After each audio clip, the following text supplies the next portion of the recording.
ये लो गाइस, तुम्हारा खाना आ गया। और ये आपका Jain food without onion garlic. Thank you. शुक्रिया।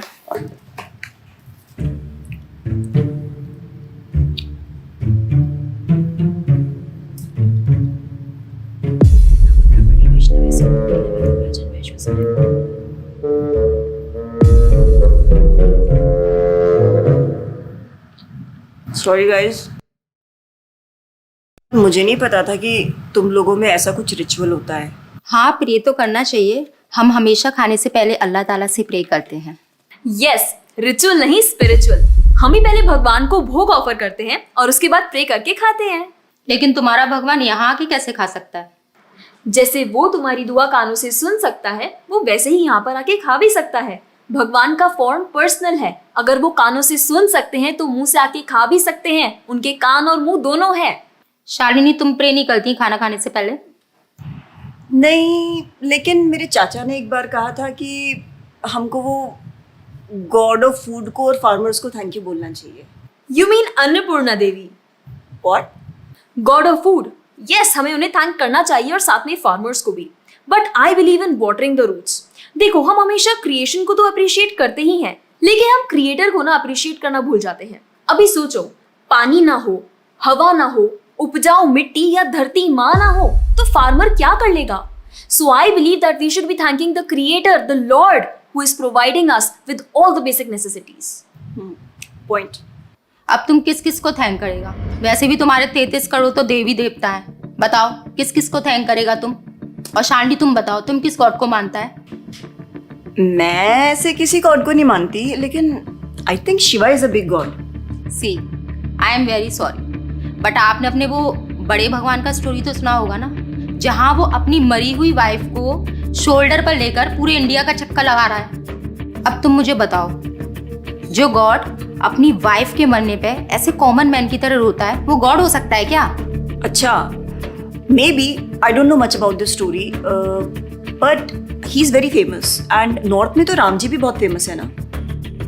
उनका स्टोरी तो तुमको पता होगा ना, सबको पता है। उनकी वाइफ को रावण ले गया था। हाँ, पता है। अब तुम मुझे बताओ, वो गॉड है?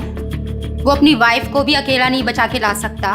उसको अपनी वाइफ को बचाने के लिए भी वानर सेना की हेल्प चाहिए, और उस वानरों को भी तुम पूछता है। I am sorry. और गीता, तुम कृष्ण को मानती हो, और वो तो हर लड़की के साथ रासलीला करते रहते थे। ऐसा कैसा कैरेक्टर है गॉड का जैसे हर लड़की से प्यार हो जाता है? और वो खुद डर के अपना जन्मस्थान छोड़कर चले गए थे। गॉड को कभी डर लगता है क्या? और जिसे खुद डर लग रहा है वो तुम लोगों की हेल्प कैसे करेगा? शिट यार, this is so complicated and confusing. It is confusing because you are following the wrong path. It is very beautiful and sacred. I will show you the right path. Enough, Asifa. I know what you're trying to do. And Shalini, कुछ भी confusing नहीं है। You know what the problem is कि तुझे पता ही नहीं है, क्योंकि तूने आज तक शास्त्र ही नहीं पढ़े हैं। तो पता कैसे चलेगा कि क्या सही है और क्या गलत? जन्म कर्म च मे दिव्यम एवं योवेति तत्वतः त्यक्त्वा देहम पुनर्जन्म नैति मामेति सो अर्जुना। भगवान की लीलाओं को समझना इतना आसान नहीं है। उसके लिए शास्त्रों का अध्ययन करना पड़ता है, और वो भी एक प्रामाणिक गुरु के अंडर रह के उनकी शरण लेके। अब अगर तुमने शास्त्र पढ़े होते तो तुमको ये पता होता कि शिव जी ने जो इमोशंस उसमें दिखाए थे वो शोक नहीं, विरह था। विरह विरह दोनों सेम नहीं होते क्या? Let's start from the basics. शोक इज मेटीरियल एंड विरह इज स्पिरिचुअल। शोक ना दुख की अनुभूति कराता है, whereas जो विरह है उसमें जो सेपरेशन की फीलिंग होती है ना, वो सुख का अनुभव कराती है। भगवान भगवत गीता में ना शोक करने वाले व्यक्ति को मूर्ख बताते हैं। गतासुम अगतासुमश्च नानु शोचन्ति Pandita. A wise man never laments for the living nor for the dead. Bhagavad Gita chapter 2 text 11। अपनों की मौत पे आंसू बहाना शोक है, लेकिन वहीं रामायण देखते देखते जो आंसू निकले ना, वो विरह है, विरह। और ऐसे विरह से हमारा भगवान के प्रति प्रेम बढ़ता है। तो जिस तरह से शिव जी ने विरह को दिखाया था, उसी तरह राम जी भी सीता मैया के जाने के बाद विरह में भटकते हुए रो रहे थे। और यही नहीं, सीता देवी इतनी प्योर है ना कि उन्हें राम जी के अलावा कोई टच भी नहीं कर सकता था। रावण जिनको लेके गया था वो छाया सीता देवी थी। असली सीता देवी तो अग्नि में समा गई थी, और वो अग्नि परीक्षा के वक्त बाहर आई थी। और आसिफा तू क्या बोल रही थी? भगवान राम को अपनी पत्नी को बचाने के लिए वानरों की मदद लेनी पड़ी थी। I mean God is all powerful, right? हाँ, आई मीन वो अकेले भी तो मार सकते थे ना। यार शालिनी, अगर तूने कभी रामायण पढ़ी होती तो तुझे पता होता जब खर और दूषण आए थे अपने 15,000 ऐसे दानवों के साथ जो इंसान को खा जाते थे, उन सब के साथ राम जी ने अकेले बिना किसी की हेल्प के उन सबके चिथड़े उड़ा दिए थे। अब ऐसे राम के लिए रावण को मारना मुश्किल है क्या? हाँ, लेकिन बाद में वानरों की हेल्प क्यों ली? उनको अपनी सेवा में लगाने के लिए, उनकी ग्लोरीज बढ़ाने के लिए। अरे उन्होंने तो एक छोटी सी गिलहरी तक को अपनी सेवा में लगा लिया था। What? कभी पढ़ा हो तो पता हो ना। खैर, और हम हनुमान जी की पूजा इसीलिए करते हैं क्योंकि भगवान तक पहुंचने का रास्ता उनके भक्तों की सेवा है। जब भगवान देखते हैं कि मेरे भक्तों का गुणगान हो रहा है या कोई सेवा कर रहा है तो वो बहुत खुश होते हैं। जैसे मैं तेरी मॉम के सामने अगर तेरी तारीफ करूं तो वो खुश होती है ना। पॉइंट। इसी तरह भगवान हमसे खुश होते हैं जब हम उनके भक्तों की सेवा करते हैं, पूजा करते हैं। और रही बात 33 करोड़ देवी देवता की, आसिफा तू मुझे ये बता, what is your favourite genre in movies? Psychological thriller. और शालिनी तेरी? Romantic and comedy. एग्जैक्टली। जैसे हर किसी का अपने नेचर के अकॉर्डिंग फेवरेट जॉनर होता है, वैसे ही भगवान ने हर किसी के नेचर के अकॉर्डिंग व्यक्ति के लिए उसके नेचर के अनुसार वेद और पुराण दिए हैं। और उन्हीं पुराणों को फॉलो करके लोग अपनी देवी देवता की तरफ अट्रैक्ट होते हैं। और ये सभी देवी देवता भगवान की ही सेवा कर रहे हैं। जैसे रोशनी के देवता सूर्यदेव, हवा के देवता वायुदेव, बारिश के देवता इंद्रदेव। जैसे एक सरकार चलाने के लिए इतनी सारी पोजीशंस होती हैं, वैसे ही इस पूरे ब्रह्मांड को चलाने के लिए अलग अलग देवी देवताओं की जरूरत पड़ती है। तो मतलब वो अपनी पोजीशन का मिसयूज करेंगे, किसी भी लड़की के साथ कुछ भी करेंगे, रास लीला करेंगे। Stop it Asifa, now you are crossing the line. तुझे पता ही क्या है कृष्ण के बारे में? जो लोग बोलते हैं कि कृष्ण करे तो रास लीला है, हम करें तो कैरेक्टर ढीला है, उनको बोलो पहले भागवतम पढ़ लें। ठीक रास लीला से पहले भगवान ने गोवर्धन उठाया था। उनको बोलो पहले जाके गोवर्धन पर्वत उठाए। पैदा होते ही पूतना को मारा था, बच्चे से एक मच्छर नहीं मारा जाता।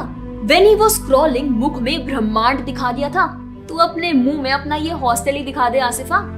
क्या तुम जानते हो द्वारका में भगवान श्री कृष्ण की 16,108 रानियां थी और सबके अलग अलग महल थे और हर एक महल में श्री कृष्ण सबके साथ होते थे एक ही समय पर। रोज सारी रानियां कृष्ण से खुश थीं और उन सब की जरूरतें कृष्णा पूरी करते थे। क्या किसी नॉर्मल से इंसान के लिए ये सब संभव है? आज के टाइम पे तो एक ही नहीं संभलती, लेकिन उस टाइम सारी रानियां एक दूसरे के साथ खुश थीं और उन्हें खुश कृष्ण रखते थे। क्यों? क्योंकि वो भगवान है। और रही बात ब्रज की गोपियों के साथ रास लीला करने की, तो इतना जान लो कि रास लीला के टाइम पर करोड़ों गोपियां थी और कृष्ण पूरे टाइम हर एक गोपी के साथ मौजूद थे और उनके साथ डांस कर रहे थे एक टाइम पे करोड़ों गोपियों के साथ। ये सब बहुत डीप लीलाएं हैं और ये सब तभी पता चलेगी जब साधुओं के संग में रह के शास्त्रों को पढ़ा जाएगा। हवा में तीर चलाने से या सुनी सुनाई बातों पर यकीन करने से कुछ नहीं होने वाला। और रही बात अपने भक्तों को बचाने की, तो भगवान ने तो अपने भक्त परीक्षित महाराज को गर्भ में बचाया। 5 साल के प्रहलाद महाराज के लिए नरसिंह अवतार लेकर आए और उनको बचाया। यहाँ तक कि वो अपने गुरुदेव सांदीपनी मुनि के बेटे को मरने के बाद वापस लाए और उनको जिंदा किया। आई एम रियली इम्प्रेस्ड यार। हिंदू होते हुए भी मुझे फैक्ट्स पता ही नहीं थे। मेरे पेरेंट्स ने मुझे कभी इन सब चीजों के बारे में बताया ही नहीं। हाँ, पेरेंट्स की तो गलती है, लेकिन हम भी तो वही कर रहे हैं जो उन्होंने किया।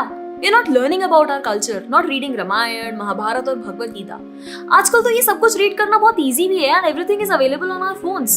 And the problem is that we don't want to learn. और इसीलिए हमें कोई कुछ भी बोलता है और हम उसे मान लेते हैं और अपने बिलीफ को चेंज करने के लिए रेडी हो जाते हैं। एक्चुअली में पता है, किसी का हार्ट ट्रांसफॉर्म करना है तो प्यार से करो, ज्ञान से करो, पैसे और तलवार से नहीं। और अब बारी आपकी है। अगर आप भी चाहते हैं कि कोई एड़ा गेड़ा नत्थु गेड़ा अगर आपको कुछ भी ना बोल जाए, आपका बेवकूफ ना बनाए, तो जाइए और अपने कल्चर के बारे में जानिए, ग्रंथ पढ़िए और अपने बच्चों को भी पढ़ाइए। और अगर आप खुद एक बच्चे हैं तो अपना समय यहाँ बर्बाद मत करें। ये वीडियो खत्म हो गया है, जाइए भगवत गीता पढ़िए, थोड़ा पढ़ाई वढ़ाई करिए, भक्त बनिए और फोन वोन चलाना बंद करो। जब देखो मोबाइल में लगे रहते हो। Jokes apart, I think you got the message. तो जितना हो सके अपने ग्रंथ पढ़िए, कल्चर को जानिए और जाकर इस वीडियो को जितना हो सके उतना शेयर करिए ताकि कोई और लड़का या लड़की इस केरला स्टोरी का शिकार ना बने।